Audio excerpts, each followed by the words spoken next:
Welcome back to K24 Alpha GB. It's now time to get bold and beautiful. And today I'm joined by a set of fashionpreneurs. And joining me on the set is Sheila Karanja. Karibu sana to K24 Alpha GB. And then we have Joseph Bantu. Welcome to K24 Alpha GB. And of course, lastly, we have Kenneth Pop. Yes. Welcome. Pop is your name? It's my alias. It's my brand name, actually. Okay. Yes. But why Pop? Why not Jamie or Fox or... Yeah, actually, most people think I'm Muslim, but I'm Catholic. Oh, you are? So, yes. So my middle name is Benedict. So the current Pope is called... Benedict. Oh, yes. Okay. Smart. You're smart. You're very smart. Okay, so kindly just introduce yourself to our viewers back at home. Let me start with Sheila. Fantastic. Ladies first, right? My name is Sheila Karanja. I am founder of Zamari. Yes, I'm a wife, a mother, a daughter, a sister. Yeah. Okay. Joseph? I'm Joseph Bantu, the founder of the Bantu as a brand. Yeah, well, she said she's a mother, a wife. I'm a son. Let me say I'm a son. Right. Yeah, the business person. Okay. Yeah. Yes, my name is Ken Pope. I'm the founder director for the Undisputed Luxury Brands, which has two signature brands under it. So we have the Undisputed Woman and the Undisputed Man, which focuses entirely on making bespoke suits for both men and women. Yes. Yes. Wow. You know, I just feel like I'm seated in a powerful, panel. Thank you so much for taking time to be here with us today. Yes. And all of you are in the fashion industry. I'd just like to know your journey. Like, how did you start? Where did you start from? Sheila? Yes. So I cleared campus. I worked for a year, and it wasn't working for me. So I tried a couple of things just to see, because I ruled out employment. So while I was still employed, I tried, because I'm very good with my hands. So I tried to figure out what I could do creatively. I'm in the creative space to, make a living and enjoy what I do. And so I borrowed a machine from my friend, so that I don't buy one and then 3 months later I'm like, okay, maybe not. No, this is not no. Yeah, so I taught myself. I went to school shortly after. I quit. And then, I decided to open my own thing, and I did. Yeah. So you cleared, which year again? 2015. 2015. And what did you do? Communications. Communications, and now you're in the fashion industry. Yes. Wow. Okay. Joseph?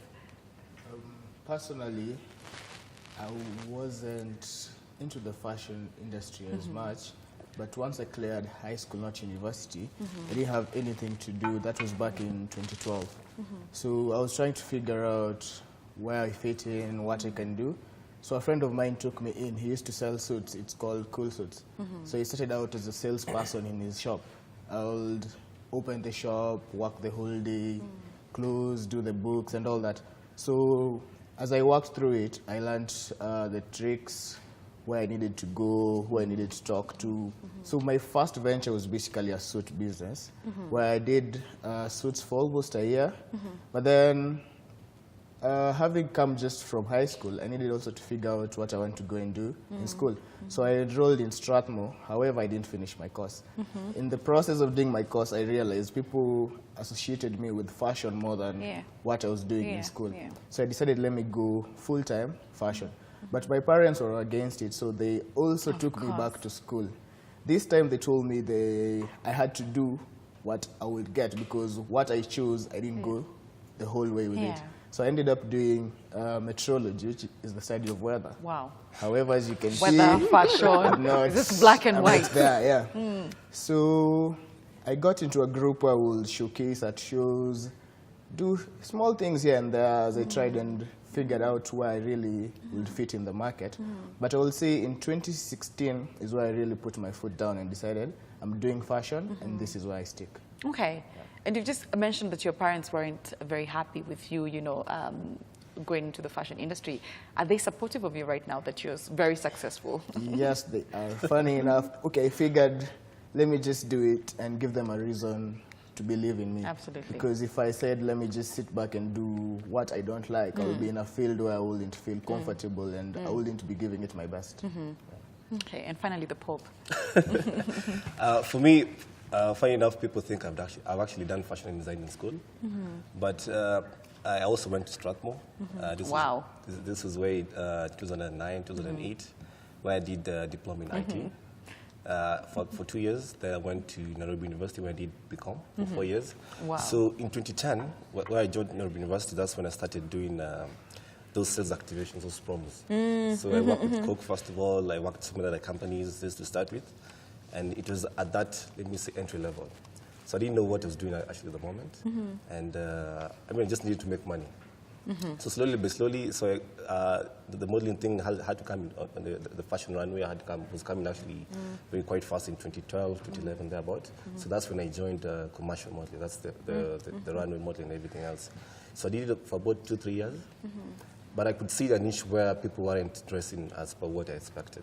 So you have international brands like Tom Ford, you have guys like Akina, Christian Louboutin, so many guys, but you don't have like an authentic brand which presents luxury or something in Kenya. Absolutely. So I said, let me just come up with something that that people will appreciate and everything.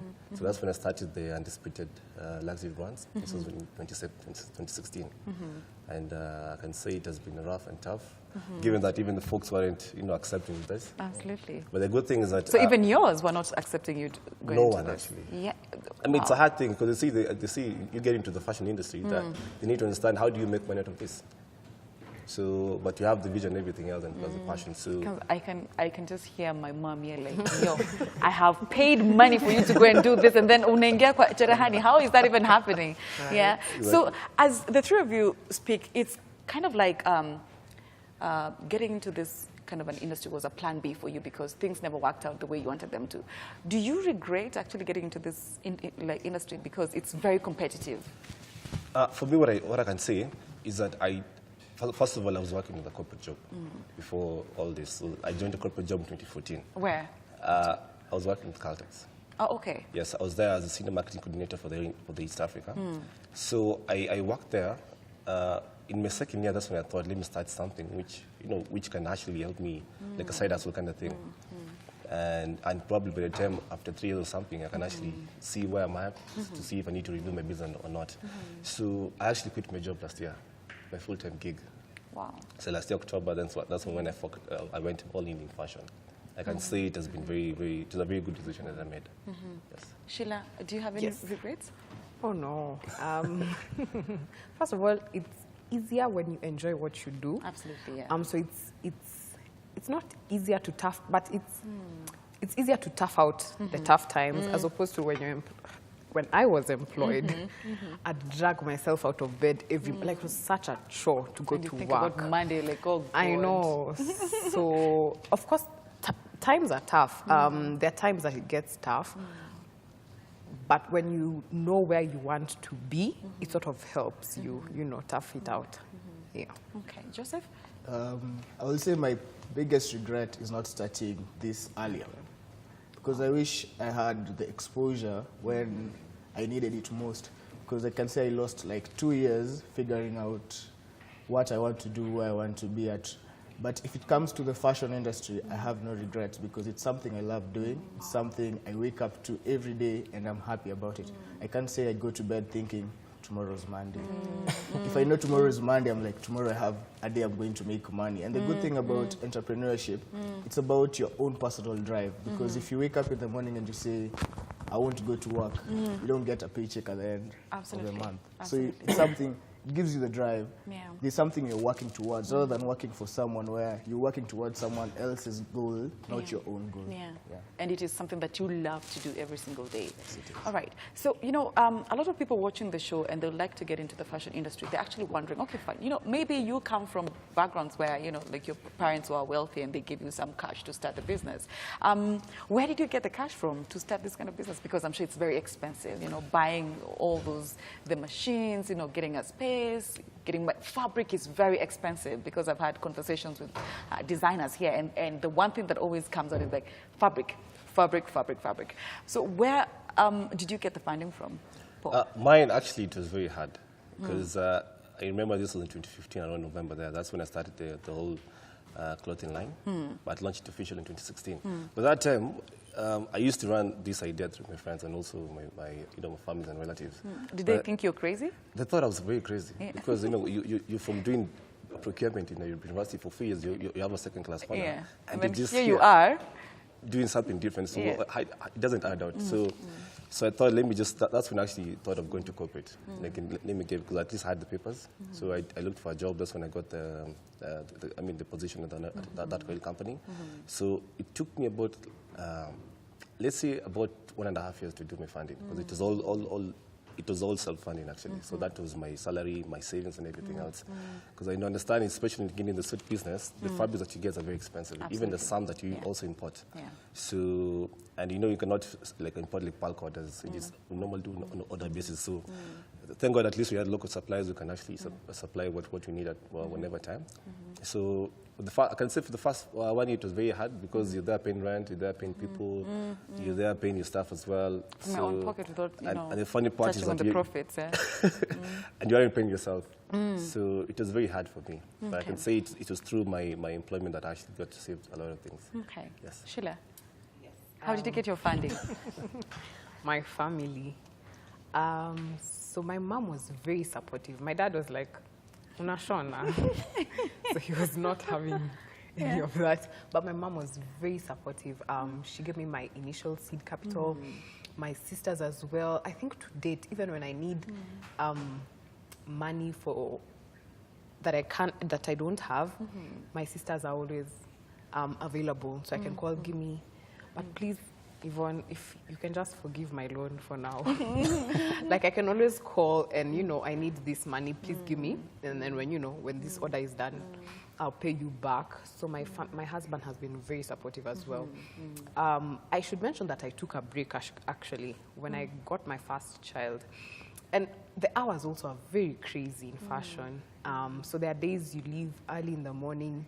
I used to go back home at 10, 11, depending on the season. So after I got my child, I took a break. I was like, let me figure this child out first. So I took a break. And I think that's what I was telling you before we started, that when I got the call from FOYA, I laughed. Because I had just relaunched. So I had figured out this mothering business. So I'm like, okay, now let me go back to what I love, what I do, so that I'm also not forgetting myself in being a mother. So I had just relaunched my business and then I got the call. So my husband in my relaunch was very supportive, and my sisters, my family basically has been very supportive. Wow. Yeah. Amazing. Joseph. Personally, I'll say it's been difficult. Personally, my parents didn't want me to go into fashion because they believe you have to study, get a job, work an 8 to 5. So once I dropped out of Strathmore, I had to go back to the suit guy. So he told me, I'll take you back, but this time on a commission basis. So I had to work on commissions. I had to make sales. I had to save up.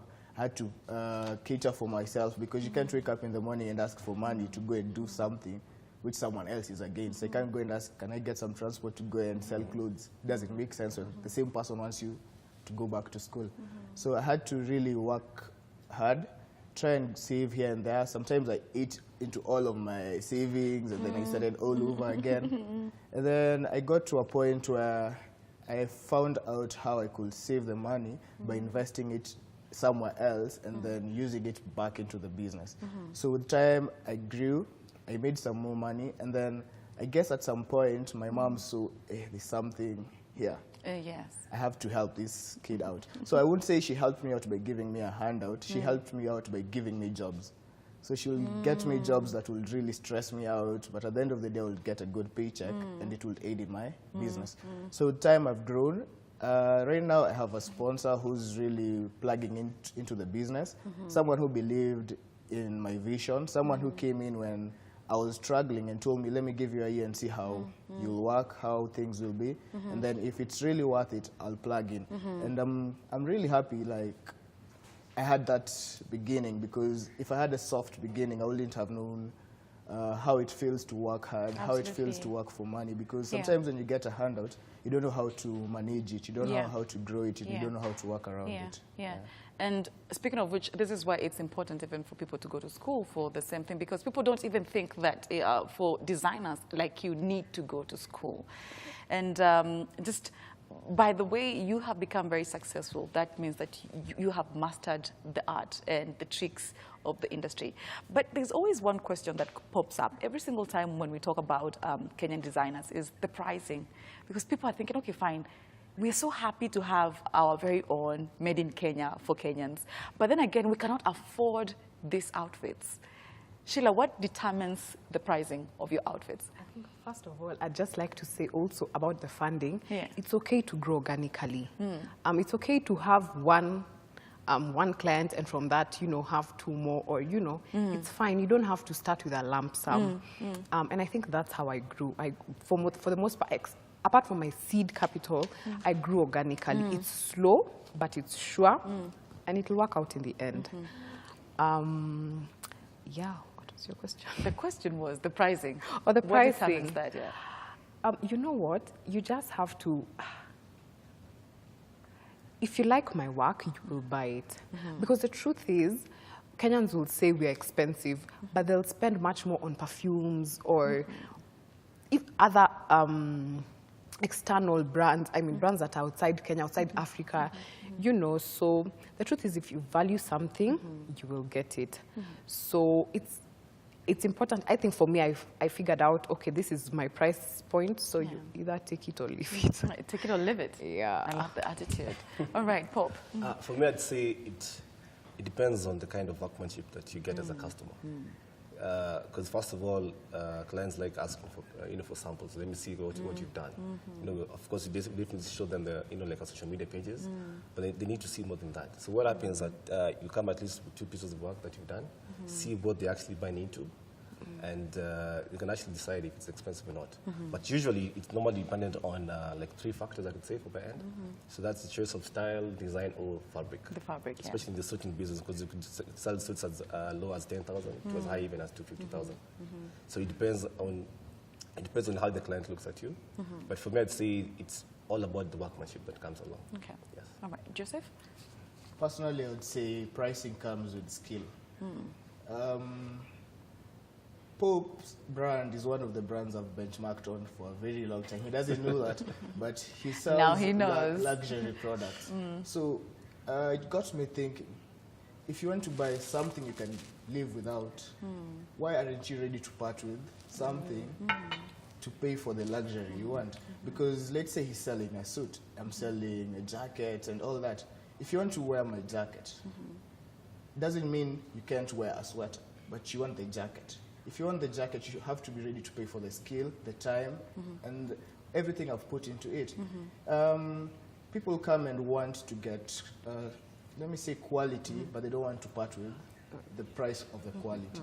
So if you're coming to me and you want to buy something that's pricey, I can't negotiate with you to give you a lower price for the same product. And I'd rather just tell you the truth and tell you whatever you want for the pricing you want, I can't deliver, rather than promise you to deliver and use a low quality material fabric. Absolutely. And then I lose a client just because I compromised on my price just to make you happy. So just tell people, if you're ready to buy this, you have to buy it at the price that I stated at. And it's not that we're quoting crazy prices, because if you check our prices and the prices of the brands which people buy, because they think they're buying the brand, however they buy the brand, because it's not the original piece, they're getting knockoffs, but the price at which they're buying the knockoffs is almost the same as the price at which you're selling our own original pieces. So I won't be wrong to say that your target market is middle upper class onwards, yeah? Yes. Okay, sawa. And the 3 of you have been nominated for the Founder of the Year Awards, which goes by initials FOYA. Sheila, the only lady, and then we have these 2 great gentlemen. What does this nomination mean to you, individually? Sheila? For me, because it came so shortly after my relaunch, it was just a confirmation that, you know what, you did the right thing. You're on the right path. I feel like a child sitting in between these 2 gentlemen. But for me, it was a confirmation that you're on the right path.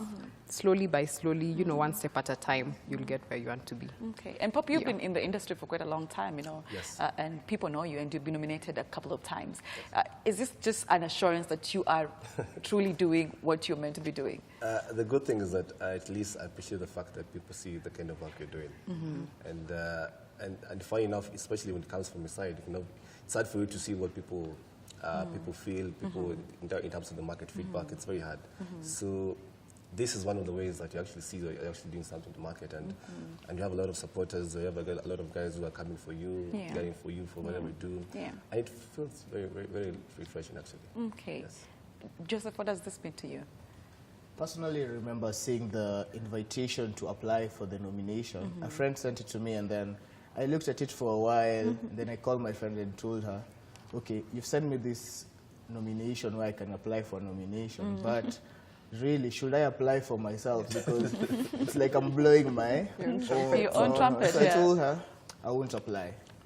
So she just sat and said, let it go, because I can't apply to compete for something that's supposed to be awarding people who other people think deserve it. So I just sat, and then I just received a call, and I was told, hey, Bantu, you've been nominated for this and this, and I was like, okay, who did this? And then I called her up and I was like, are you the one who signed me up? And then she was like, no, you told me not to sign up, so I never signed up. So I was wondering who did this, because the only people I had a conversation with on the same told me they never did it because I told them not to, because I didn't want someone to do it because you're my family, you're my friend. I wanted someone to do it because they love what I do. So seeing the nomination, I was like, okay, now it's real. So I just waited and said, let me see who I'm in the same group with. And then, okay, I didn't know Sheila before this, but I've also done some research on her because, yeah, we're in the same. But when I saw Pope, I was like, who's ranking me on the same level as Pope? I couldn't believe it. Like, I was calling people and I'm like, have you seen where I'm being placed? Like, I don't believe where I am right now. Because at some point, as a designer, you get to places where you wish you could just give it up, like just say, I've got there. And then when you get things like this, it just motivates you and tells you, even if you had a setback a few days ago, something, there's a reason why you should push on. Like, so getting this nomination has been like that push I needed to tell me, hey, don't give up, continue. Because sometimes it seems as if it's all green, it's all roses and stuff, but you, the person who knows where the shoe struggles are is pressing. So it was more of a push, more of something I didn't expect, but I'm really glad it's here. Okay, so of course, we'd like the Alpha Jury family to vote for you. I don't know how we can vote for you. Maybe, Sheila, you can just give us your codes on how we can vote and where we can vote. Sure. You can go on thefounder.co.ke and you'll get the list of nominees and then you can vote. Okay. Yes. Yes. So there are no codes, you just vote for the category. Yes, just vote for. Okay. All the best to you. Thank And the ceremony, the gala night is on Friday, yeah? Friday, yes. On Friday 29th. Yes. So all the best to you. May the best Thank person win. I'll be coming definitely. So I'll see you there. So Sawa, thank you very much for coming through to K24 Alpha Jury. We're so happy to have you. And that's it for Bold and Beautiful. We shall now take a short commercial break. When we come back, it's time to talk matters soccer. Russia. Do not go anywhere.